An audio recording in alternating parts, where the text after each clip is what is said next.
Hello दोस्तों, मेरा नाम है सुधीर। आज हम लोग बनाने वाले हैं एक मूविंग कैमरा। चलिए स्टार्ट करते हैं। ये देखिए, हिक विजन का 5 मेगापिक्सल का कैमरा है। ये आप लोगों को 1800 रुपये में फ्लिपकार्ट या अमेज़ॉन से मंगा सकते हैं। चलिए इसे ओपन करते हैं।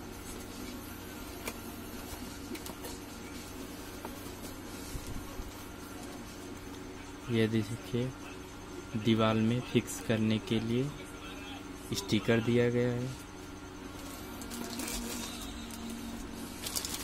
ये देखिए हमारा कैमरा।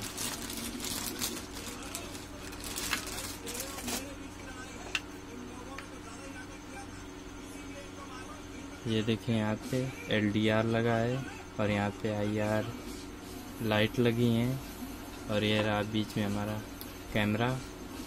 ये देखिए 360 डिग्री मूव कर सकता है, ऊपर भी और नीचे भी।